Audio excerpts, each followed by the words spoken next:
నమస్తే, welcome to HM digital. ఏదైనా money transaction లేదా ఆన్లైన్ వెరిఫికేషన్ ఇంకా ఇతర వాటి కోసం ఓటీపీ ఫెసిలిటీ ఉండేది. కానీ తాజాగా ఓటీపీకి చెక్ పెడుతూ మొబైల్ యూజర్ల కోసం ఒక షాకింగ్ న్యూస్ వెలువడింది. Telecom regulatory authority of India దీనికి సంబంధించి ఒక అడుగు ముందడుగు వేసింది. కమర్షియల్ మెసేజింగ్ అండ్ ఓటీపీకి సంబంధించిన ట్రెసబిలిటీ రూల్స్పై ట్రాయ్ కీలక నిర్ణయం తీసుకుంది. అనవసరమైన కమర్షియల్ మెసేజెస్, ఫిషింగ్ దాడులు ఎప్పటికప్పుడు పెరుగుతుండడంతో ట్రాయ్ ఓటీపీలకు చెప్పెడుతున్నట్లు తెలిపింది. అలాగే కమర్షియల్ మెసేజెస్ నియంత్రించడం చాలా ముఖ్యమని వెల్లడించింది. ఈ మెసేజెస్ స్మార్ట్ ఫోన్ యూజర్లకు వ్యక్తిగత సమాచారాన్ని, ఇంకా బ్యాంకింగ్ వివరాలు, ఇతర సమాచారం యాక్సెస్ చేసే విధంగా ఉంటున్నాయి.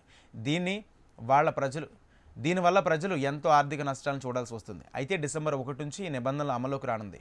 ట్రాయ్ ఓటీపీ మెసేజ్ ట్రేసబిలిటీని అమలు చేయడానికి టెలికాం కంపెనీలకు అక్టోబర్ 30 వరకు సమయం ఇచ్చింది. దేశంలోని టెలికాం ఆపరేటర్లు జియో, ఎయిర్టెల్, విఐ ఇంకా బిఎస్ఎన్ఎల్ ఉన్నాయి. నవంబర్ 30 తర్వాత టెలికాం కంపెనీలు commercial messages, OTP messages track చేయడానికి ట్రేసబిలిటీ రూల్స్ అమలు చేయాల్సి ఉంటుంది. అయితే ఈ రూల్స్ అన్ని టెలికాం కంపెనీలు ఖచ్చితంగా అమలు చేయాలని ట్రాయ్ నిర్ణయించింది. కానీ ఇప్పటికీ చాలా టెలికాం కంపెనీలు ఈ మార్పులను ఒప్పుకునేందుకు రెడీగా లేవు. అయినా సరే ట్రాయ్ ఈ సమస్యను సీరియస్గా తీసుకుని ఈ నిబంధనలు అమలు చేయాలని పట్టుబట్టింది.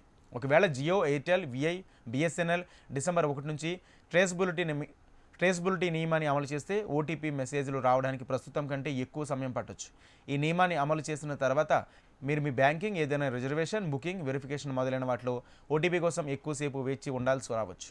ఈ నిబంధనల అమలుతో స్కామర్లు నకిలీ ఓటీపీ మెసేజెస్ ద్వారా ప్రజలను హ్యాకింగ్, ఫిషింగ్, బ్యాంకింగ్ వివరాలు, పర్సనల్ డేటా లాంటివి యాక్సెస్ చేయలేరు. అంతేకాకుండా స్మార్ట్ ఫోన్ యూజర్లకు మరింత భద్రత లభిస్తుంది. అయితే ఓటీపీ ద్వారా ఎదురయ్యే సమస్యలు చాలా ఉన్నాయి.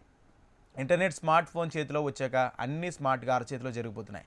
ఓటీపీ రావడంలో ఆలస్యమైతే bank transaction, online booking, net banking, online payments, data verification, online application సహా అన్నీ స్తంభించిపోయే ప్రమాదం ఉంటుంది. దీనిపై టెలికాం కంపెనీలు ప్రత్యామ్నాయంగా ఏదైనా సూచనలు చేస్తుందో వేచి చూడాలి మరి.